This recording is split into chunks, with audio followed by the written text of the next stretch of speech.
കൂട്ടുകാർക്കും പുതിയൊരു വീഡിയോയിലേക്ക് സ്വാഗതം. സോ ഈ സെറ്റപ്പ് ഒക്കെ കണ്ടിട്ട് നിങ്ങൾക്ക് ഇന്നത്തെ വീഡിയോയുടെ ടോപ്പിക് എന്താണെന്നുള്ളത് മനസ്സിലായി കാണും. നമ്മളിന്ന് നമ്മുടെ വണ്ടി വാഷ് ചെയ്യാൻ പോവുകയാണ്. അപ്പം ഞാൻ വിചാരിച്ചു നിങ്ങൾക്കും കൂടി എങ്ങനെ നിങ്ങളുടെ വണ്ടി പ്രോപ്പറായിട്ട് ക്ലീൻ ചെയ്ത് സൂക്ഷിക്കാം, അതായത് ചെയിൻ ലൂബ് ഉൾപ്പെടെ എങ്ങനെ പ്രോപ്പറായിട്ട് സൂക്ഷിക്കാം എന്നുള്ളതിനെ പറ്റിയിട്ട് ഒരു വീഡിയോ ചെയ്യുന്നത്. സോ ഇന്ന് നിങ്ങൾ കാണാൻ പോണത് എങ്ങനെ നിങ്ങളുടെ വണ്ടി പ്രോപ്പറായിട്ട് ചെയിൻ ലൂബൊക്കെ ചെയ്ത് നല്ല രീതിയിൽ വാഷ് ചെയ്ത് സൂക്ഷിക്കാം എന്നതിനെ പറ്റിയിട്ടുള്ള വീഡിയോ ആണ്. It's me oxy and your watching auxin. നമുക്ക് നേരെ വീഡിയോയിലോട്ട് പോകാം.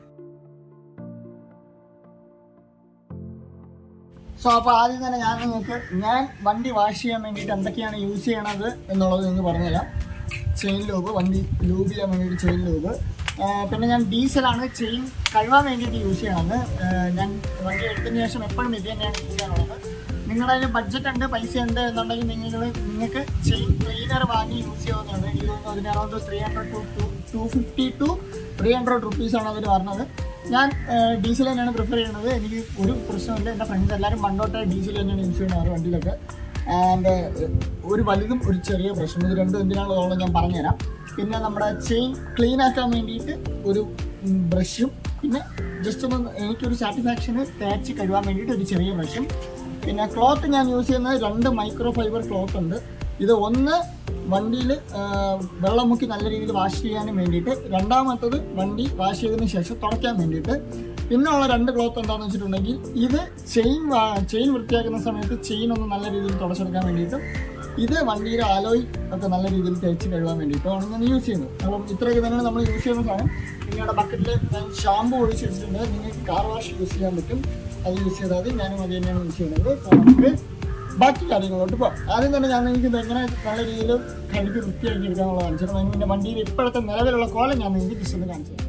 ഈ പറ്റിപ്പിടിച്ചിരിക്കുന്ന പാറപ്പൊടികൾ കാരണം നിങ്ങളുടെ വണ്ടിയിൽ ഏറ്റവും കൂടുതൽ ഡാമേജ്, അതായത് പെയിൻറ്റിന് നല്ല രീതിയിൽ ഡാമേജ് വരാൻ ചാൻസ് ഭയങ്കര കൂടുതലാണ്. ഇതെന്ന് പറയുന്നത് ചെറിയ ചെറിയ പാറ കഷ്ണങ്ങൾ എന്നാണെങ്കിൽ പറയാൻ പറ്റും. ഞാൻ പൊതുവേ കണ്ടിട്ടുള്ളൊരു കാര്യം എന്താണെന്ന് വെച്ചിട്ടുണ്ടെങ്കിൽ, നമ്മളെ ബൈക്കിലൊക്കെ ഈ മെറ്റാലിക് പാർട്സിലൊക്കെ ഇങ്ങനെ ഇരിക്കുന്ന പൊടികൾ പൊതുവെ എല്ലാവരും, അതായത് നമ്മളാണെങ്കിൽ പോലും അല്ലെങ്കിൽ നമ്മുടെ കൂടെയുള്ള പയ്യന്മാരാണെങ്കിൽ പോലും കഴുകാൻ മടിച്ചിട്ട് തുണിയിട്ടോ അല്ലെങ്കിൽ സ്വന്തം കൈയൊക്കെ ഉപയോഗിച്ചിട്ട് ഇങ്ങനെ റബ്ബ് ചെയ്ത് വിടും. ഇങ്ങനെ ചെയ്യുന്നതിലൂടെ നിങ്ങളുടെ പെയിൻറ്റും അതിൽ അടിച്ചിട്ടുള്ള ക്ലിയർ കോട്ടും നിങ്ങളായിട്ട് തന്നെ ഡാമേജ് ആക്കിയാണ് ചെയ്യാറുള്ളത്. സോ വണ്ടി വാഷിങ്ങിൻ്റെ സ്റ്റെപ്പായിട്ട് ഞാൻ ആദ്യം ചെയ്യുന്നൊരു കാര്യം എന്താണെന്ന് വെച്ചിട്ടുണ്ടെങ്കിൽ, ജസ്റ്റ് ഇതേപോലെ പൈപ്പിൽ നിന്ന് വെള്ളം എടുത്തിട്ട് ഈ ടാങ്കിലും മഡ് ഗാർഡിലും ചെയിനിലും എല്ലായിടത്തും നല്ല രീതിയിൽ വെള്ളം എത്തിക്കുക എന്നുള്ളതാണ്. ഇതിലൂടെ വണ്ടിയിലുള്ള പൊടികൾ, ഈ കട്ടി പിടിച്ചിരിക്കുന്ന പൊടികളൊക്കെ ഉണ്ടാവും, ഇതൊക്കെ ജസ്റ്റ് നല്ല രീതിക്ക് കൊവുന്ന് കിട്ടും. ഞാൻ പ്രഷർ വാഷ് യൂസ് ചെയ്യില്ല, കാരണം ഇതിൽ നല്ല രീതിയിൽ വയറൊക്കെ എക്സ്പോസ്ഡ് ആയിട്ടിരിക്കുന്നതുകൊണ്ട് തന്നെ അത് ഭയങ്കര സെൻസിറ്റീവ് ആയതുകൊണ്ടും അതിലോട്ട് ഞാനൊന്നും കൊടുക്കാറില്ല വെള്ളം. ഇതാണ് ഞാൻ ആദ്യം ചെയ്യുന്നൊരു കാര്യം. സോ എല്ലാവരും മെയിനായിട്ട് ഫേസ് ചെയ്യുന്ന ഇഷ്യൂ ആയിരിക്കും വണ്ടി ചെയിൻ ലൂബ് ചെയ്യുമ്പോഴും ക്ലീൻ ചെയ്യുമ്പോഴും ഒക്കെ ടയർ ഇറക്കാൻ പറ്റില്ല, കാരണം മിക്കവരുടെ കയ്യിലും പാഡൊക്കെ ഉണ്ടാവണമെന്നില്ല. അപ്പം ഞാൻ ചെയ്യുന്നൊരു ഹാക്ക് എന്ന് പറയുന്നത്, ഇതേപോലെ ഒരു തടിയെടുത്തിട്ട് ഇതിങ്ങനെ ഈ ബോക്സിൽ കൊണ്ടുവരിക, ജസ്റ്റ് വണ്ടി ഒന്ന് വെക്കുക, തുടങ്ങി വയ്ക്കാം. സിമ്പിൾ, ഇരുന്നു. ഇനി നമുക്ക് പ്രോപ്പറായിട്ട് ടയർ സിമ്പിളായിട്ട് കറക്കി തന്നെ വാഷ് ചെയ്യാൻ പറ്റും. ഞാൻ ചിലയിടത്ത് കണ്ടിട്ടുണ്ട്, അവർ വണ്ടി സ്റ്റാർട്ട് ചെയ്തിട്ട് ഇതേപോലെ പൊക്കി വെച്ചിട്ട് വണ്ടി ജസ്റ്റ് സ്റ്റാർട്ട് ചെയ്ത് കറക്കും, എന്നിട്ട് ക്ലീൻ ചെയ്യണത്. വിരള് വല്ലതും അതിൻ്റെ ഇടയിൽ പെട്ട് കഴിഞ്ഞാൽ വിരള് മുറിയും. സോ ഇതാണ് ഏറ്റവും ബെസ്റ്റ് വേ. നിങ്ങൾക്ക് വണ്ടി സ്റ്റാർട്ട് ചെയ്യേണ്ട ജസ്റ്റ് ഒരാളും കൂടി ഉണ്ടെങ്കിൽ എളുപ്പമായിരിക്കും.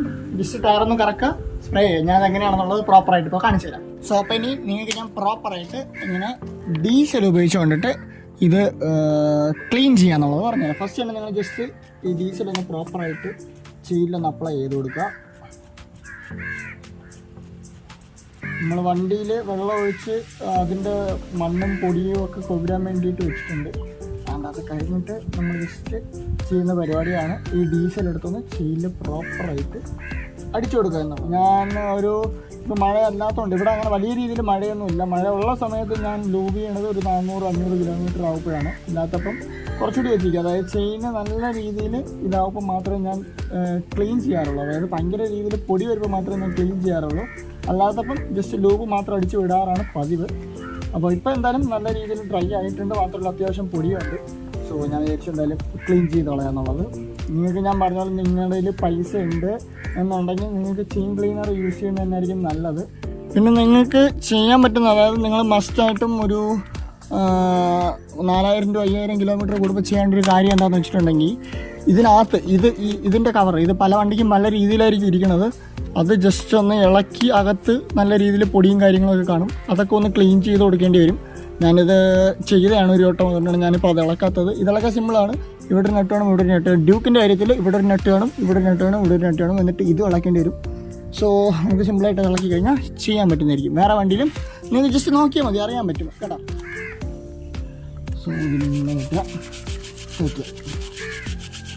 അപ്പോഴേക്കും അതിൻ്റെ അഴുക്കളാവും.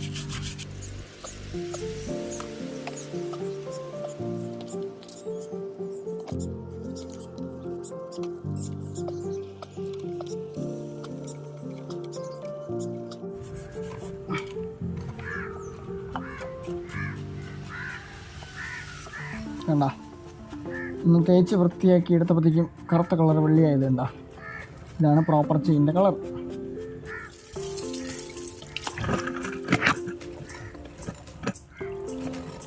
സോ ചെയിന് നല്ല രീതിയിൽ കഴുകി വാഷ് ചെയ്തതിന് ശേഷം ഞാൻ ചെയ്യാറുള്ളത്, ഞാൻ ഒരിക്കൽ കൂടി പൈപ്പിൽ വെള്ളം എടുത്തതിന് ശേഷം വണ്ടിയിൽ അടിക്കും. ഈ പ്രാവശ്യം നമ്മളെ കൈ കൊണ്ട് ജസ്റ്റ് ഒന്ന് റബ്ബ് ചെയ്തിടും. ഞാൻ എന്തുകൊണ്ടാണ് കൈ യൂസ് ചെയ്യുന്നത് വെച്ചിട്ടുണ്ടെങ്കിൽ ഇത് ഭയങ്കര സെൻസിറ്റീവ് ഉള്ളത് കൊണ്ട് തന്നെ എന്തെങ്കിലും വലിയ വലിയ പാർട്സൊക്കെ ഉണ്ടെങ്കിൽ നമുക്കത് അറിയാൻ പറ്റും. അതുകൊണ്ട് ഞാൻ അതാണ് ചെയ്യാറുള്ളത്. എന്നിട്ട് നമ്മൾ കാർ വാഷ് എടുത്തിട്ട് നല്ല രീതിയിൽ വെള്ളമൊക്കെ നിറച്ച് പതപ്പിച്ച് ഫസ്റ്റ്, അതായത് വണ്ടി കഴുകാൻ യൂസ് ചെയ്യുന്ന മൈക്രോ ഫൈബർ ക്ലോത്ത് എടുത്തിട്ട് നല്ല രീതിയിൽ പതപ്പിച്ച് വാഷ് ചെയ്യാറാണ് ഞാൻ ആദ്യം ചെയ്യാറ്. നിങ്ങൾ ഫസ്റ്റ് മൈക്രോ ഫൈബർ തുണി വെച്ച് ചെയ്യുമ്പോൾ നിങ്ങൾ ശ്രദ്ധിക്കേണ്ട ഒരു കാര്യം, ഈ തുണി വെച്ച് നിങ്ങളുടെ മെറ്റാലിക് പാർട്സ് മാത്രമേ കഴുകാൻ പാടുള്ളൂ. മെറ്റാലിക് പാർട്സും വലുതായിട്ട് ചെളി ഇല്ലാത്ത പാർട്സുകൾ മാത്രമേ ഈ തുണി ഉപയോഗിച്ച് കൊണ്ടിട്ട് കഴുകാൻ പാടുള്ളൂ. പിന്നീട് നിങ്ങൾക്ക് ഇവിടെ നോക്കിയാൽ കാണാൻ പറ്റും, ഞാൻ എക്സ്ട്രാ ഒരു ബക്കറ്റ് എടുത്തിട്ടുണ്ട്. ഇതിൽ നോർമൽ വെള്ളം എടുത്തിട്ട് ഞാൻ എൻജിൻ സൈഡ് നല്ല പൊടിയുള്ള സൈഡൊക്കെ കഴുകാൻ വേണ്ടിയിട്ട് ഞാൻ 2 ബക്കറ്റ് യൂസ് ചെയ്യും. അതായത് ഫസ്റ്റ് സോപ്പ് വെള്ളത്തിൽ മുക്കി നല്ല രീതിയിൽ തേച്ചതിന് ശേഷം ഇതിനെടുത്ത് നേരെ സോപ്പ് വെള്ളത്തിൽ മുക്കേണ്ടതിന് പകരം അല്ലാത്ത ക്ലിയർ വെള്ളത്തിൽ മുക്കി ആ തുണി നല്ല രീതിയിൽ ക്ലീൻ ആക്കിയതിന് ശേഷം വീണ്ടും സോപ്പ് വെള്ളത്തിൽ മുക്കിയിട്ടാണ് വീണ്ടും ആ സൈഡ് ഞാൻ ക്ലീൻ ആക്കാറുള്ളത്. ഇതോടെ നമുക്ക് കുറച്ച് വെള്ളം ലാഭിക്കാൻ പറ്റും. അപ്പോൾ ഇനി ഞാൻ എന്തിനാണ് ആദ്യം 2 ബ്രഷ് വേണമെന്ന് അറിയില്ല, അതെന്തിനാണെന്നുള്ളത് പറഞ്ഞുതരാം. ഈ ബ്രഷ് ഉപയോഗിച്ച് കഴിഞ്ഞിട്ട് നമുക്ക് നമ്മുടെ വിരലിൽ എത്തിപ്പെടാൻ പറ്റാത്ത പാർട്സുകൾ നല്ല രീതിയിൽ തേച്ച് കഴുകാൻ വേണ്ടിയിട്ടാണ് ഞാൻ ബ്രഷ് വേണമെന്ന് പറഞ്ഞത്.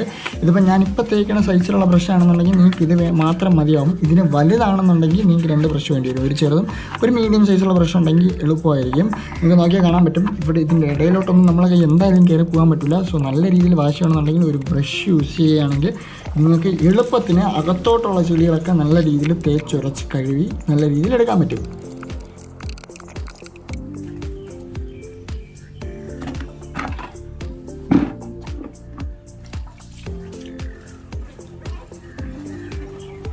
സോ വണ്ടിയൊക്കെ നല്ല രീതിയിൽ പതപ്പിച്ച് കഴിയുന്നതിന് ശേഷം നമ്മൾ വീണ്ടും ചെയിൻ്റെ സെക്ഷനിലോട്ട് വരും. ഇപ്രാവശ്യം ഞാൻ ചെയിൻ ക്ലീൻ ചെയ്യാൻ വേണ്ടിയിട്ടൊരു തുണിയാണോന്ന് പറഞ്ഞില്ലേ, ഈ തുണി സോപ്പിട്ട വെള്ളത്തിൽ നല്ല രീതിയിൽ മുക്കി ചെയിൻ നല്ല രീതിയിൽ തുടച്ചെടുക്കാറാണ് ഞാൻ ചെയ്യാറുള്ളത്. കാരണം നമ്മൾ ബ്രഷൊക്കെ ഇട്ട് നല്ല രീതിയിൽ തേച്ച് വെച്ചിട്ടുണ്ടായിരുന്നു, നല്ല രീതിയിൽ അതിൽ വെള്ളം അടിച്ചായിരുന്നു. പക്ഷേ ഇനിയും അതിൽ ഡസ്റ്റും ഈ ഓയിൽ കണ്ടൻറ്റും കാര്യങ്ങളൊക്കെ ഉണ്ടാവും. അത് നല്ല രീതിയിൽ തുടച്ച് സോപ്പ് വെള്ളം ഉപയോഗിച്ച് തുടച്ചെടുക്കണം. ഇതാണ് ഞാനിപ്പോൾ ചെയ്യുന്ന കാര്യം. അതിനുശേഷം ഞാൻ വീണ്ടും ഫൈനൽ കാര്യമായിട്ടുള്ള നമ്മുടെ നോർമൽ വെള്ളം ഒഴിച്ചിട്ട് വീണ്ടും കൈകൊണ്ട് നല്ല രീതിയിൽ ഈ സോപ്പ് പതയും കാര്യങ്ങളൊക്കെ അടിച്ചു കളയും.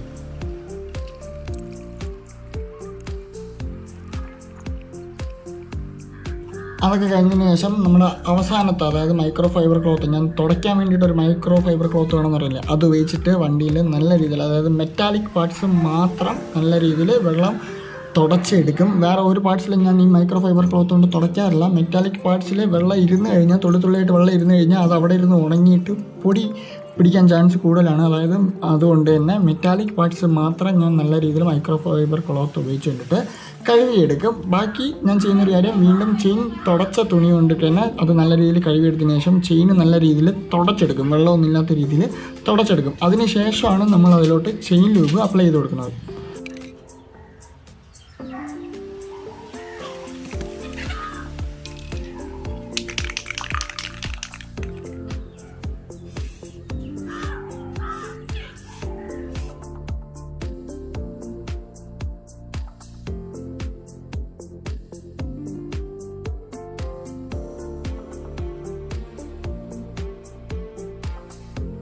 അങ്ങനെ നമ്മുടെ വണ്ടി ഇവിടെ കഴുകി കുട്ടപ്പനാക്കി വെച്ചിട്ടുണ്ട്. ഈ രീതിയിലാണ് ഞാൻ എൻ്റെ വണ്ടി പൊതുവെ കഴുകാറുള്ളതും ചെയിൻ ക്ലീൻ ചെയ്യാറുള്ളതൊക്കെ. സോ ഞാൻ ചെയ്യുന്ന ഈ രീതിയിൽ എന്തെങ്കിലും മിസ്റ്റേക്ക് നിങ്ങൾക്ക് തോന്നിയിട്ടുണ്ടെങ്കിൽ ജസ്റ്റ് അത് കമൻറ്റ് ചെയ്യുക എന്ന് തിരുത്തുക. വേറൊരു കാര്യം, എനിക്കറിയാം കളർ മാറ്റിയതിന് ശേഷം ഞാൻ കളർ എങ്ങനെ RC ബുക്കിൽ ചേഞ്ച് ചെയ്യാം എന്നുള്ളതിനെ പറ്റി വീഡിയോ ചെയ്യാമെന്ന് പറഞ്ഞിട്ടുണ്ടായിരുന്നു. നിലവിൽ ഞാൻ ഇതുവരെയും കളർ RC ബുക്കിൽ മാറ്റിയിട്ടില്ല. കാരണം നമുക്ക് വണ്ടി സ്റ്റോക്ക് ആക്കണം, വണ്ടിയിൽ ടെയിലില്ല. സോ അത് വെക്കണം, അതിന് ബഡ്ജറ്റ് ഇത്തിരി ടൈറ്റ് ആയതുകൊണ്ട് ഞാനത് നിലവിൽ ചെയ്തിട്ടില്ല. അടുത്ത വെള്ളിയാഴ്ച, അതായത് ഇന്ന് ഡേറ്റ് എന്ന് പറയുന്നത് 20-ാം തീയതിയാണ്. അടുത്ത വെള്ളിയാഴ്ച ഞാൻ എന്തായാലും RC ബുക്കിൽ കളറൊക്കെ മാറ്റുന്നതായിരിക്കും. അതിൻ്റെ വീഡിയോ പുറകെ വരുന്നതായിരിക്കും. മാത്രമല്ല എൻ്റെ കയ്യിൽ ഗോപ്രയും ഇല്ല, അതുകൊണ്ടാണ് ഞാൻ ഇന്ന് ഇങ്ങനെ ഒരു വീഡിയോ നിങ്ങൾക്ക് വേണ്ടി ചെയ്തു തന്നത്. എന്നാലും വീഡിയോനെ പറ്റിയിട്ടുള്ള അഭിപ്രായങ്ങൾ മറക്കാതെ താഴെ കമൻറ്റായിട്ട് രേഖപ്പെടുത്തുക. മറ്റൊരു വീഡിയോ കാണുന്നതായിരിക്കും. It's me Oxy, signing out from Oxy. See you next video.